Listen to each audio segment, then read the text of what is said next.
জীবন তোমাকে দিলাম ও বন্ধু তুমি। জঙ্গলে বসবাস করত এক বাঘ মামা। বাঘ মামা ছিল বেশ বোকা, যে যাই বলতো তাতেই সে গলে মম হয়ে যেত। এক চালাক শেয়াল যে ছিল বেশ চালাক, আর তার মাথায় ছিল যত নষ্টমী বুদ্ধি। এ জীবন তোমাকে দিলাম ও বন্ধু তুমি শুধু খাবার দিয়ে যাও ও মাইরি। মা গো বাবা গো, আর তো সহ্য হচ্ছে না গো, এবার তো বড্ড খিদা লেগেছে। যাই গিয়ে দেখি কোনো খাবার আমার কপালে জোটে কিনা, না কাউকে একটু বোকা বানাতে পারি।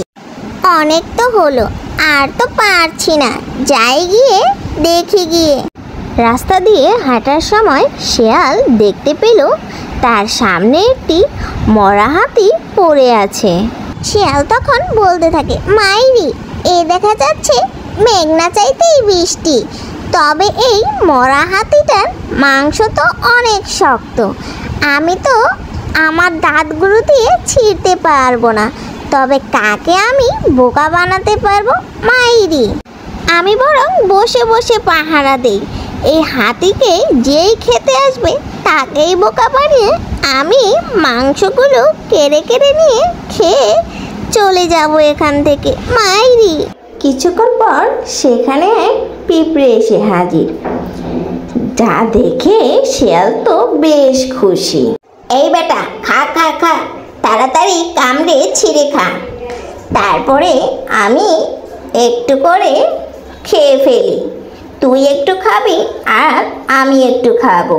কিন্তু শিয়ালের কথা পোকাটা কানেও দিল না।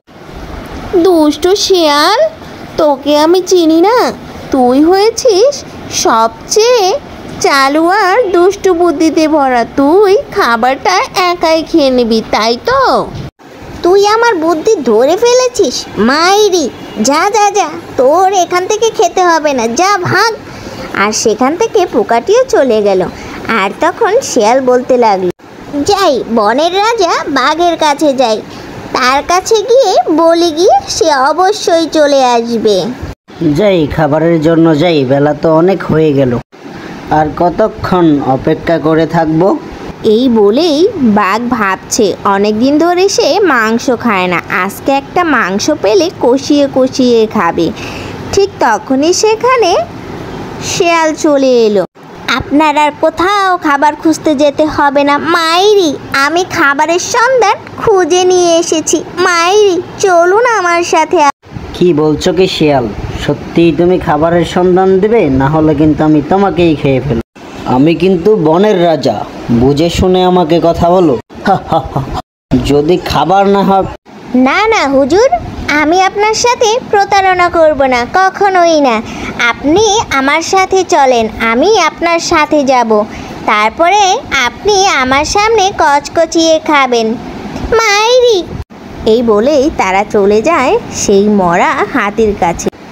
বাহ শিয়াল, তুমি তো দেখি সত্যি কথাই বলেছ, আমার তো প্রথমে তোমাকে বিশ্বাসই হয়নি, তুমি তো সত্যিই দেখি আমার জন্য খাবার এনে। আগে হুজুর, আপনি তো আমাকে বিশ্বাসই করতে চেয়েছিলেন না। একটা সিংহ এই খাবারটি নিয়ে টানাটানি করছিল, আমি তাকে দৌড়ে দিয়ে খাবারটি রেখে দিয়েছি আপনার জন্য, আর আপনি আমাকে অবিশ্বাস করছিলেন। তারপরই বাঘ হুমড়ে খেয়ে কামড়ে কামড়ে খেতে লাগলো। ঠিক সেই সময় কিশোর একটা আওয়াজ শুনতে পেল আর শিয়ালকে জিজ্ঞেস করলো, আর শিয়াল বলল সেটা নাকি অনেক হিংস্র প্রাণীর আওয়াজ। ঠিক তখনই বাঘ সেখান থেকে দৌড়ে পালালো, আর দুষ্টু শিয়াল বাঘকে বোকা বানিয়ে সেখানে সে বসে একা একাই খেয়ে ফেললো। বন্ধুরা, গল্পটি তোমাদের কেমন লাগলো?